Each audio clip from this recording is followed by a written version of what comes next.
This is Covered Calls with Kevin Simpson, featuring expert insights and analysis from the industry's top investment professionals. If you'd like a deeper understanding of today's markets, this is the show for you. Gary, thank you so much for coming back on the podcast. The reason I wanted to have you on at this critical time is so that our viewers, who are mostly financial advisors, can understand the dynamic of active management. You know, you and I talk about this all the time, and I really wanted you to share your thoughts in this open forum. So let's get right to it. Why is active management so important today, Gary? You know, well, Kevin, it's in the year that we've just had, advisors, and especially advisors who have the task of, you know, speaking with clients and front-facing with clients, have to recognize that when you look at a year like this year, and you have to index and you have to own everything, it's really the stocks that you don't own, because you don't have to own the index, that creates the relative outperformance. The S&P is down, NASDAQ is down, but the value add in a market like this is not what you own as much as what you don't own. And that was the case, obviously, in 2000. That was the case in 2008, 2009. And again, as we're now entering the end of the year, advisors who are doing a great job are speaking to their clients, recognizing that we're in a very different world than we were 12 months ago. And then you've got to make a decision with your clients what the outlook is for the next 12 to 18 months. And I sincerely believe that, much like the periods I just discussed, Kevin, and you and I have talked about this quite a bit, as the Fed continues to raise interest rates, despite what we got from CPI earlier this morning, inflation is still north of 7%. The Fed is going to end with a terminal rate somewhere around 5%. What you don't own in clients' accounts is going to be much more important next year than what you do own. And so it's very important to recognize, if you want average performance and you want index performance, buy the index. That's not going to work in 2023. What would you suggest financial advisors do to take advantage of the way markets have moved heading into year end? Maybe if they own index funds that could potentially be giving capital gains distributions, that hasn't happened since 08, 09, but are there steps that we can take now before the end of the year to position for 2023 and beyond? Well, definitely. The first and most important thing is knowing your client, obviously. So it's a taxable account or a non-taxable account. That's the first thing you've got to focus on. In the non-taxable accounts, capital gains, irrelevant. In the taxable accounts, where you might have put money into an index fund earlier this year, and you've got the short-term capital loss, it's much more advantageous to recognize that loss and look for an active management strategy. As again, I think the relative performance of 2023 is going to be so significant. But even with individual stocks, where you may be thinking about a tax loss and maybe a 30-day wash sale rule, the important thing is to recognize that this is the time of year as an advisor that you are valued by your clients, recognizing that taking a loss sometimes is as important in long-term wealth creation as taking a gain.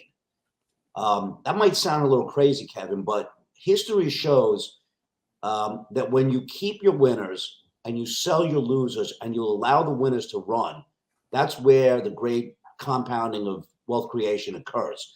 So what I would suggest is have the conversations, recognize the losses, understand that 12 months ago, when the Fed was telling everybody inflation was transitory, having an index approach might have been the most efficient, cheapest. As we know, most active managers aren't able to beat the market. It might have made sense. We're in a different world now.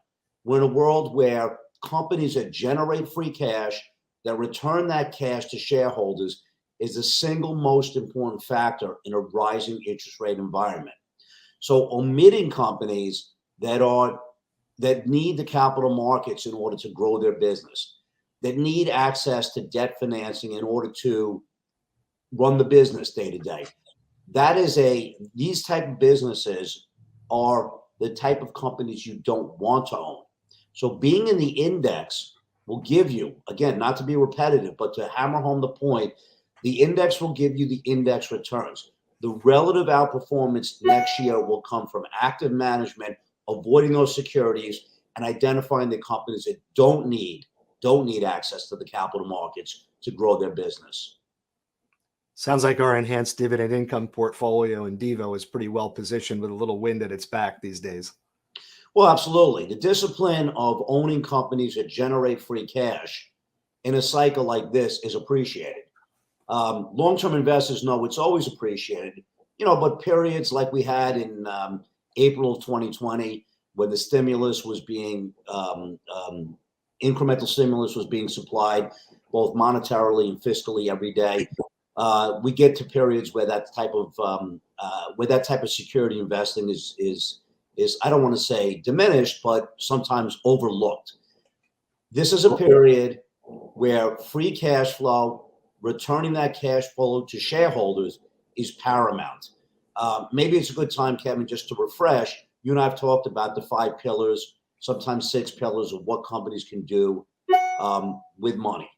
And I'm happy to review it. If you want to review it, it's probably the single most important conversation advisors could have with clients right now, recognizing that they are recognizing the changing dynamics. Gary, if you could just run through those pillars. I know we debate whether it's 5 or 6, but it's really important for advisors to understand what companies can do with cash and how we perceive it in our portfolios. Yeah. Well, again, let's just go back. The historical rate of return in equities over the long-term cycle is somewhere between, let's call it 8 and 10%, with dividends reinvested over the cycles. 2/3 of that are dividends and distributions reinvested, not capital gains. So if a company generates cash, they could basically do 5 things, in my opinion, with the cash. They could do nothing. And historically, those are the companies that have the worst relative performance. They can do M&A, which is great, by other companies, by the businesses, but 9 out of 10 times, there's no value added because cultures clash, products don't mesh in terms of sales and distribution. And so the likelihood on a percentage basis is 1 in 10 that a merger or acquisition could add value. So then you get to they could do nothing. Okay, they could do absolutely nothing with the cash, which is the worst thing to do. So if do nothing is the worst thing to do, M&A doesn't give you a high probability. Then you can basically buy back stock, which is sometimes contingent on the markets itself. And so buying back stock is better than doing nothing. But the 2 best things that a company can do is use the cash flow to grow their own businesses organically. But not every business has the ability to grow organically. So the history shows that companies that have a disciplined dividend and distribution, recycling to shareholders is the best use of long-term capital, free cash flow, because that is the most certain thing you can. Cash in the shareholders' hands to be reinvested or to be redistributed out is the best use of cash in the cycle. And when we're in a rising interest rate environment, possible recession, Fed tightening cycle, and even if the Fed, as I heard many pundits talk about today, even if the Fed sits on 5%, let's call it for 9 months before they start to ease again into the next cycle, in a muted Fed funds rate with interest rates higher than the normal average, you want to be invested in companies that return that cash to shareholders. Sometimes we try to complicate things, I think you and I spoke about it last month. The first thing you learn in money management, and every advisor out there that's listening to this knows, the first thing you're told is don't fight the Fed. So why do we try to sometimes overcomplicate things? We know what the Fed is saying they're going to do. Despite CPI today, we know where inflation is. We know that they want core inflation to get below 2% long term. So you want to be invested in companies that have the ability to generate cash and return the cash. Don't make things more complicated.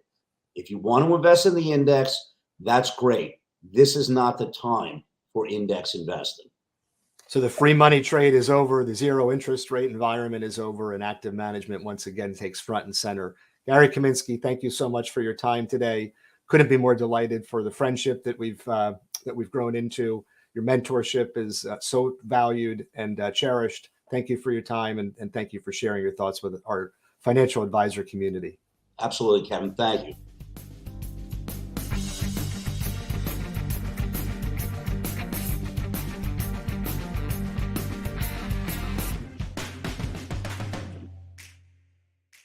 This message does not constitute an offer to sell or a solicitation of an offer to purchase securities through Capital Wealth Planning. Investment success is not guaranteed and involves risk of loss. Gary Kaminsky is an advisory board member at Capital Wealth Planning, LLC. No part of Gary's compensation from Capital Wealth Planning is related to the specific opinions he expresses in this podcast. The views and opinions expressed in this message are Mr. Kaminsky's, made at the time this content was recorded, are not necessarily the views and opinions of Capital Wealth Planning, and may change in time without notification. For additional information about Capital Wealth Planning, visit CWP's or the SEC's website, available at the website address below, for a copy of our ADV disclosure brochure and Form CRS.